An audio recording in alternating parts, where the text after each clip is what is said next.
All right, today we are doing lab 25. We're doing oxidation reduction. And I want to do a quick review on atoms.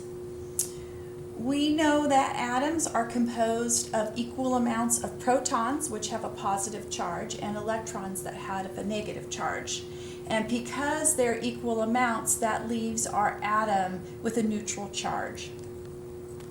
So for example, here's our element beryllium, and has 4 protons and 4 electrons.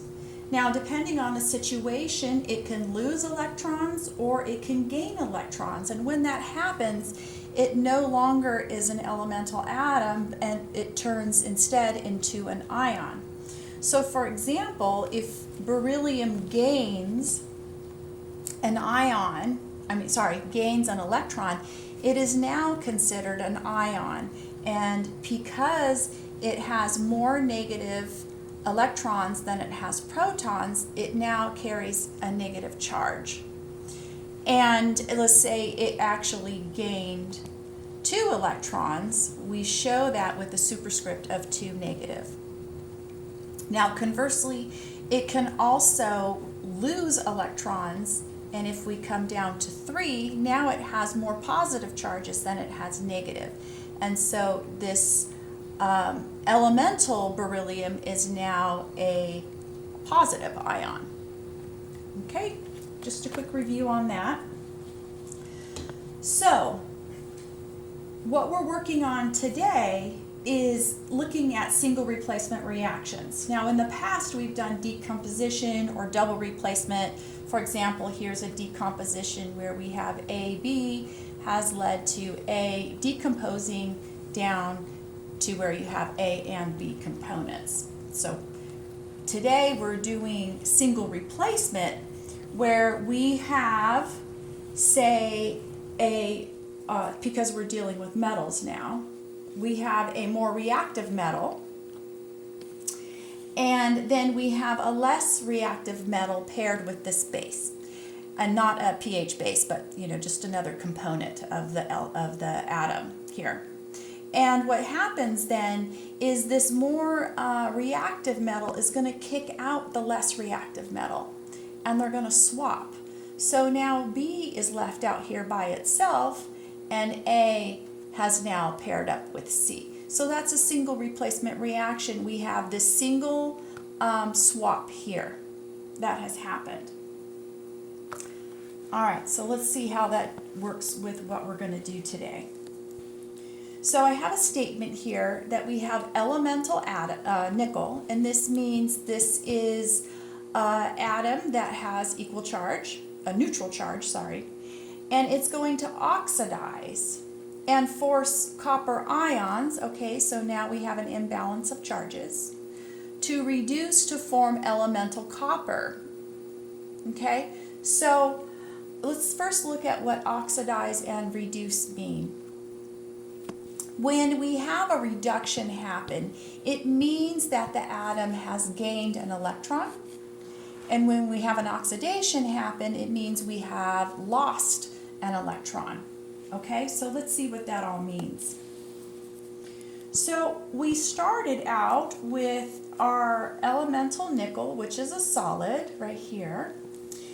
And we have our copper ion, which is in an aqueous solution, right? Because ions float around in the solution. And what has happened is that we have had a single replacement reaction where these are going to swap. So now the copper is now a solid, okay? It's become from an ion to elemental, and now our nickel has changed into an ion.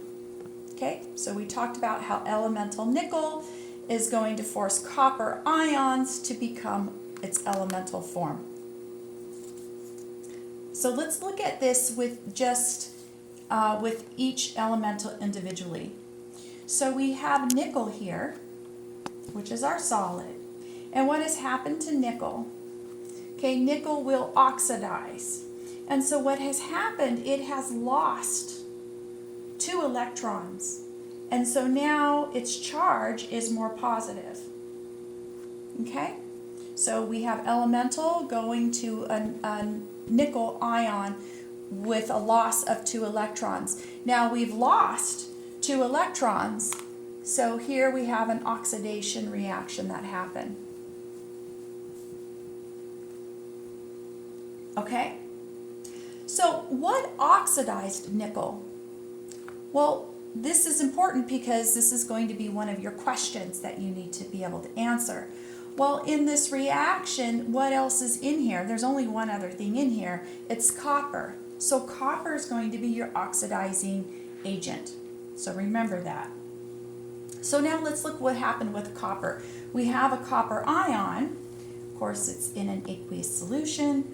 And it's going to gain these 2 electrons that nickel lost.